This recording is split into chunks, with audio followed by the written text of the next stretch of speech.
Donner son argent à des sorcières, c'est une chose. Même aux États-Unis, on dépense 2 milliards de dollars par an en voyant, et la plupart des gens lisent leur horoscope. Mais leur impact n'est que très limité. Quelle que soit la position de Saturne ou celle de la Lune, on va au travail. Mais ici, en Roumanie, ces croyances sont bien plus sombres.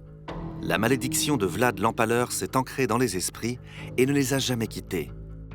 Mais jusqu'où cette sorcellerie peut-elle aller? J'ai pas peur de vous raconter. Je suis un vrai Roumain. J'ai déjà été sur la tombe d'un Moroi qui s'appelait Pierre. Une voisine avait peur parce que sa fille était très malade. Elle pouvait même plus se lever. Son oncle Pierre venait de mourir et de se changer en Moroi. Qu'est-ce qu'un Moroi? Tout dépend de votre village. Pour certains, c'est un simple fantôme. Pour d'autres, c'est un cousin du vampire qui se nourrit du sang des vivants. Dans le village de Mircea, le Moroi est un être surnaturel, un mort-vivant. Ici, c'est un spectre invisible qui quitte sa tombe pour infecter le corps de ses proches. Comment saviez-vous que c'était un Moroi? Ils lui ont dit « c'est la faute du Moroi. Vous devez nous aider. » Je vois. J'ai répondu « on ira à la tombée de la nuit. » Et à minuit, on est allé au cimetière. On a pris des lanternes, on a trouvé sa tombe et on a déplacé sa pierre tombale. On a ouvert le cercueil et je suis entré dedans.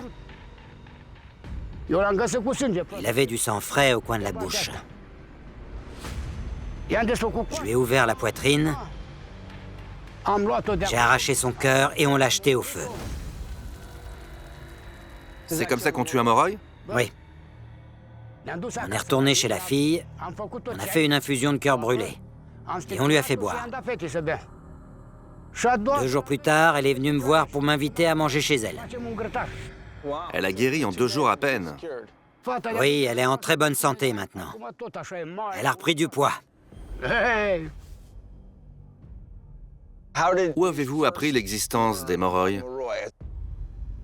Quand j'avais 5 ans, je voyais faire les vieux. Moi, à 5 ans, j'avais encore une veilleuse. Un vieil homme m'a dit « Je vois que t'es courageux.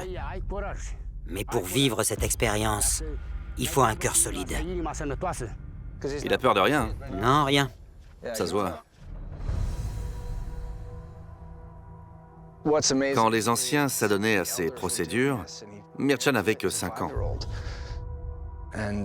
Et il a eu le courage d'en être témoin et acteur. J'ai du mal à imaginer mon enfant entrer dans une tombe pour exhumer un corps et lui arracher le cœur. Mais j'imagine que quand on grandit ici, on a une relation différente à la mort.